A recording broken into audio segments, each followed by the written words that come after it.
And welcome back to Who Would Win. Today's Who Would Win comes to us from Luke Morehouse, who asked the question, who would win in a fight?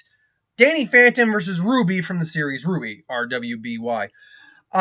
Now, I've had Danny Phantom on this series plenty of times, so I can do him easily off the top of my head. I'll admit, my sister loves RWBY. I've seen one or two episodes, so I'm not well caught up, so I had to do a little bit of, in-depth research, or at least some research on that. But I feel I can give people ask, why are you doing this if you've never watched it? Because people ask for my opinion on this, and I take requests. So suck it, all you people who asked that question. So with Danny Phantom, I think Danny's like 16 by the end of the series. He is, due to accident, he's half ghost, half human. He has all the abilities of a human and a ghost. Human abilities really don't, factor very heavily into this, but he's got basically the physicality of a 16-year-old kid. So really, he's kind of scrawny, still going through puberty at that point. But in his ghost form, it's speculated he lifts around 10 to 30 tons, give or take, given how he lifted the ghost dragon.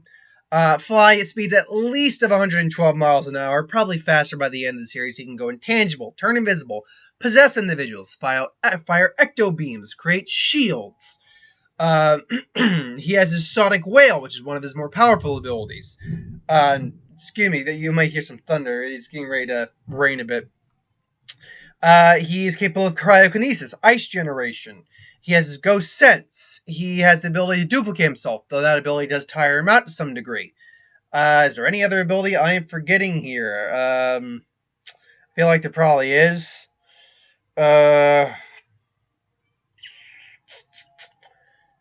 Invincibility, flight, intangibility, possession, energy beams from his hands and his eyes. He can do that in like forms of discs too. Sonic whale, cryokinesis, ghost sense, and duplication. Nothing I added at all. Danny does have a lot of experience fighting. He doesn't know formal training in actual combat, but he does have a lot of just trial by fire kind of combat experience. So he's a capable kind of like brawler. He carries his ghost thermos, but that really wouldn't matter against a non-ghost individual like RWBY. Overall, he's a powerful individual. He's fought a lot of powerful ghosts, but yeah, he's still just like a 16-year-old kid. RWBY is. Did they give us an age on this? On her, she is. Age 15. She's 16 by the end, so she's actually roughly the same age as Danny. In the series RWBY, they're hunters. They go to academy to hunt evil beings called grimms, and RWBY is basically kind of like a prodigy. She's like 2 years ahead, I believe. And they have weapons that are pretty much guns and double as other weapons. In her case, she has a scythe, a sniper rifle, a sniper rifle that is also a scythe. So her personality, she's a very nice person. She's considered a prodigy, but she's also considered to be a little on the reckless side. She goes into battles a little headstrong and doesn't think about the consequences. She went in against the battle with what was it? Because I have it all up here. I have her profile and everything like that. She went into a battle against something called a Deathstalker on site. Just rushed in to attack on site before learning it was highly resistant to bullets and blades. She also, even after becoming a bit more of a serious leader, was still reckless as she went to face the character known as Roman and Neapolitan, and was both outmatched and outnumbered and outmatched. So she's not perfect. Despite the fact being quite capable, she is not perfect. She is very headstrong. Though she is capable of adapting on the fly and is very adept at doing that, so it's a bit counterproductive. She's developed skills as being a decisive leader and can formulate and execute plans in order to take down her opponents on the fly too. So she's good at just improvised tactics. Her sense of balance stands out, particularly when perching on a taut ribbon. She's got amazing physical capabilities to be able to wield her scythe the way she does. Her main weapon is known as Crescent Rose, again a sniper scythe that fires dust rounds. Dust rounds is like a form of energy. She's capable of using gravity, fire, and lightning, which, respectively, these all do Fire, burn. Obviously, it does kind of like burn damage, things along those lines. Lightning generate lightning damage. And then gravity, this is an interesting one. Gravity appears to have the colors black and purple, and in released energy, blah, blah, blah.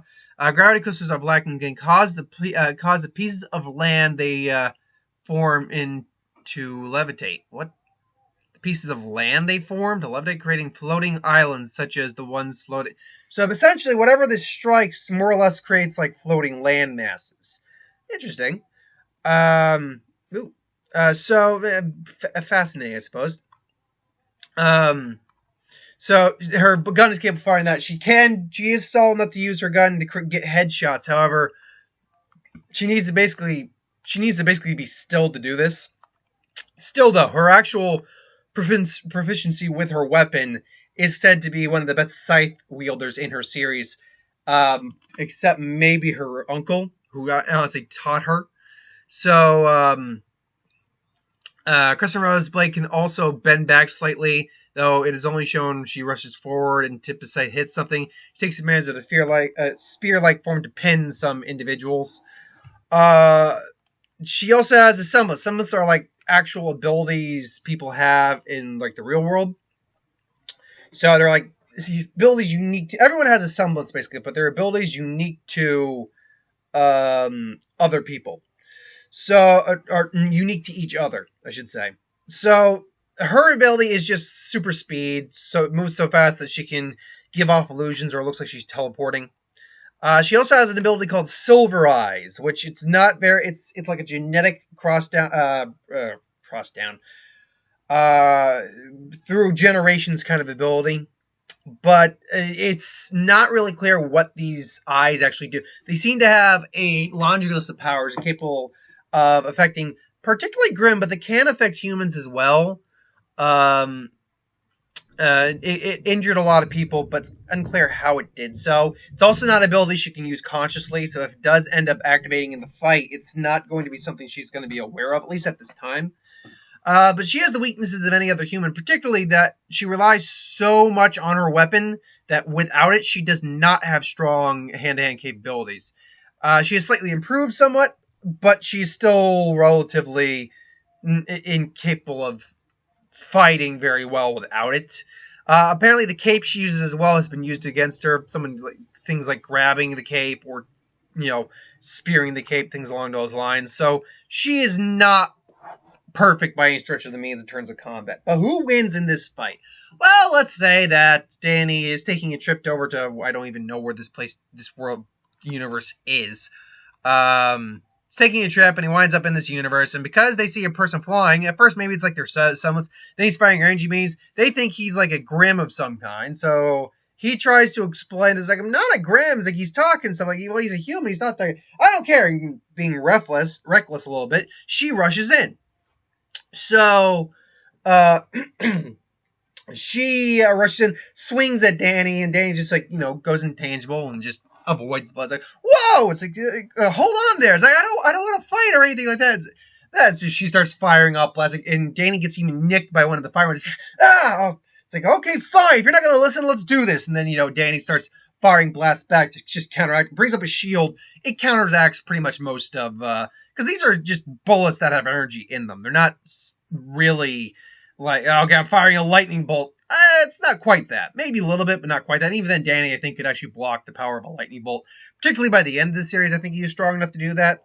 So Danny's, blocking blast. She can't get through. She's getting a miff. So she uses a gravity bullet to basically throw a chunk of island at him. He was like, whoa! And then, he faces through that. He rushes her, kind of just bum rushes her. She brings down the blade. He blocks it. And then she, has a close range shot. But he quickly freezes the blade up a bit to just delay it. She just tosses him up, breaks the ice off now.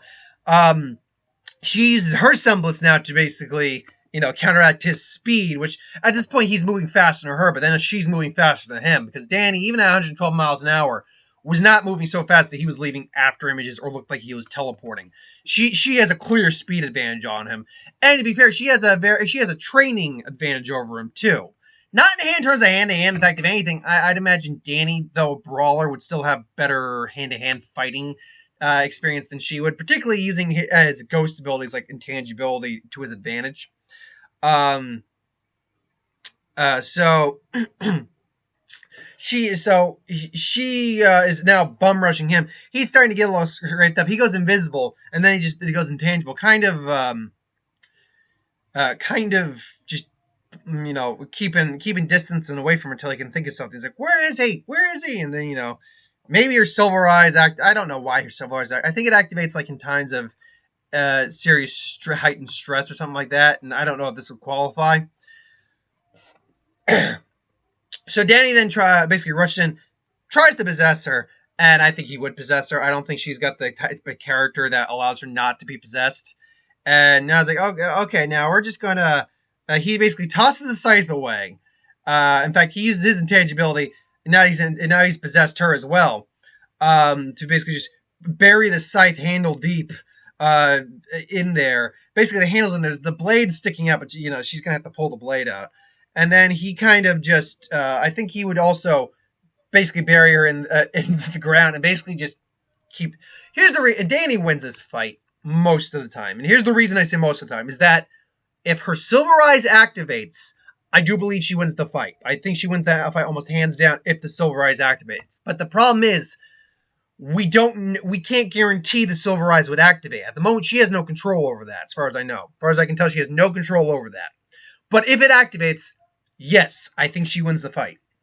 Overall, though, the biggest advantage she has over Danny is fighting experience, to be fair, and formal training, and her speed.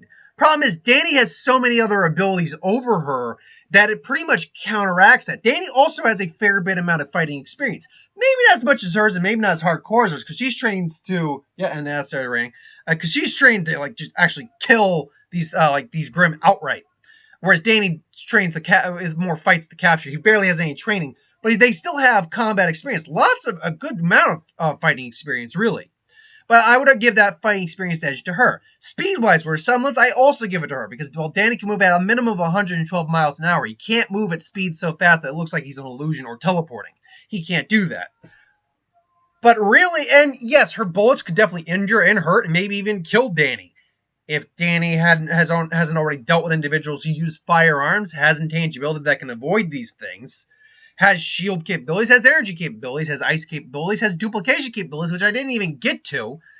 Danny just has so many abilities over her, and her recklessness and willing to charge into a situation without understanding what she is actually going up against initially would really be a detriment to her in this fight. Again, if those silver eyes do activate, I feel confident she would win the fight, because it seems like it's kind of a Deus Ex Machina kind of technique in many ways, and I don't think Danny would have any immediate counter for that. I just don't see that happening in a realistic scenario the majority of the time. I would give Danny, though, a 70% win. I think there's a good solid 30% chance, 3 out of 10 chance that happens, she wins. Now, is there a way she wins otherwise? Sure, she could get a sniper blow off of him from a distance, immediately change her sight to a sniper rifle, pause, and then blow his brains out. I know, dark, but yeah, she could do that. I'm not going to argue she couldn't do that. But that's the thing. Combined with everything else, I will go 30% of the time for RWBY. I think Danny does win it the majority of the time. But what do you think? Do you think RWBY just decimates him? Do you think Danny decimates her the entire time? Think it's closer or farther than I made it? Put that in the comments below. Let me know. But if you also have ideas for who would win, Star Wars, Super Magic, What If, anything I do in the channel, put that in the comments below. If you got an idea for a review, put that in the comments below. We'll get to it at some point. That's it for the Who Would Wins this week. I got no plans for tomorrow. I'm actually going to be doing some video notes later on for more worst to best videos. Got a couple coming up, at least a couple in mind I'm going to do. What If and Box Office will be on Sunday, and then a week of What If is next week, compiled with everything else I normally do. So just keep your eyes out for those. Thank you for watching, and I will see you